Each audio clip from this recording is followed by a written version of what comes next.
രുക്മിണീസ് ഗാർഡനിങ്ങിൻ്റെ പുതിയ എപ്പിസോഡിലേക്ക് എല്ലാവർക്കും ഒരിക്കൽ കൂടി സ്വാഗതം. ഇന്ന് നമുക്കൊരു മഞ്ഞ സുന്ദരിയെ പരിചയപ്പെടാം.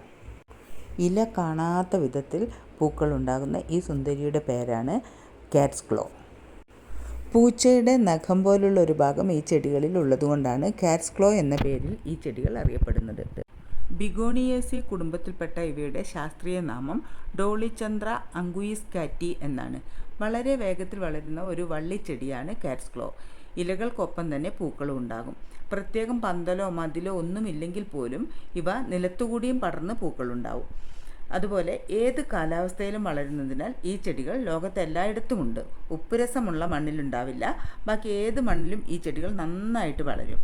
നല്ല നീർവാർച്ചയുള്ള സ്ഥലം അല്ലെങ്കിൽ അങ്ങനെയുള്ള മണ്ണാണ് ഇവയ്ക്ക് വേണ്ടി തിരഞ്ഞെടുക്കേണ്ടത്.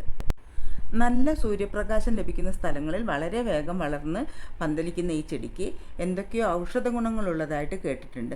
മുറിവ് ഉണങ്ങാനും നീര് കുറയാനും ഒക്കെ ഇവയുടെ ഇലകൾ അരച്ചിടാൻ പറ്റും. അരച്ചിട്ടുണ്ടെങ്കിൽ അതിനെ കൊണ്ടുള്ള ഗുണങ്ങൾ കിട്ടാറുണ്ട്. സാധാരണ മണ്ണ്, മണൽ, പെർലറ്റ്, കമ്പോസ്റ്റ് എന്നിവയാണ് ഇതിൻ്റെ പോട്ടിംഗ് മിക്സ്. നല്ല വായു സഞ്ചാരം ആവശ്യമാണ്. നല്ലപോലെ ഡ്രെയിനേജ് ഉള്ള പോട്ടിലോ നീർവാർച്ചയുള്ള നിലത്തോ ആണ് ഈ ചെടികൾ നടേണ്ടത്. വളം കൂടുതലായാൽ ഈ ചെടികൾ പൂക്കുന്നത് കുറയും. ഇലകളാണ് കൂടുതലുണ്ടാവുന്നത്. അതുകൊണ്ട് തന്നെ വളം കൂടുതലാവാതെ ശ്രദ്ധിക്കണം. അതുപോലെ തന്നെ നടുന്നതിൻ്റെ കമ്പോസ്റ്റ് ആണെങ്കിലും ചാണകപ്പൊടിയാണെങ്കിലും വളരെ കുറച്ച് ചേർത്താൽ മതി. അല്ലെങ്കിൽ പൂക്കൾ കുറയുകയും ഇലകൾ കൂടുകയും ചെയ്യും. പോട്ടിൽ നടുമ്പോൾ ഒരു ഉരുളൻ കല്ലുകൾ അല്ലെങ്കിൽ ചരൽ എന്തെങ്കിലും എടുത്ത് ഈ പോട്ടിൻ്റെ അടിഭാഗത്ത് ഫില്ല് ചെയ്തതിന് ശേഷം നല്ല ഡ്രെയിനേജുള്ള പോട്ട് സെലക്ട് ചെയ്യണം. അതിലേക്ക് ചരലോ ഉരുളൻ കല്ലുകളോ ഇട്ടതിന് ശേഷം പോട്ടിംഗ് മിക്സ് നിറയ്ക്കാം. ഇവയ്ക്ക് വളരെ കുറച്ച് മാത്രം വെള്ളം ആവശ്യമുള്ളൂ. വെള്ളം അധികമായിട്ടുണ്ടെങ്കിൽ വേരിൽ അതുപോലുള്ള ചെടികൾ നാശമായി പോകാനുള്ള വഴിയാണത്. അതുകൊണ്ട് ഒരുപാട് വെള്ളം ഒഴിക്കേണ്ട.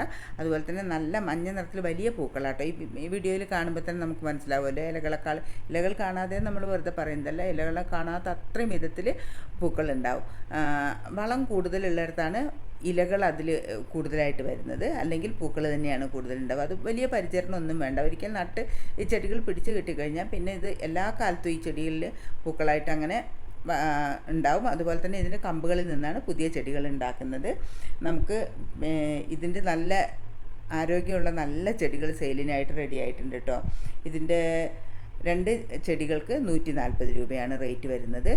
ഇതാണ് നല്ലപോലെ വേരും തളിർപ്പും ഒക്കെ വന്നിട്ട് നല്ല ഹെൽത്തി പ്ലാന്റ് ആട്ടോ. നന്നായിട്ട് പാക്ക് ചെയ്തിട്ടാണ് കസ്റ്റമേഴ്സിലേക്ക് എത്തുന്നത്. ഇന്ത്യയിൽ എല്ലായിടത്തും തന്നെ നമുക്ക് അവൈലബിളാണ്. ഇതിൻ്റെ ഡെലിവറി അവൈലബിളാണ്.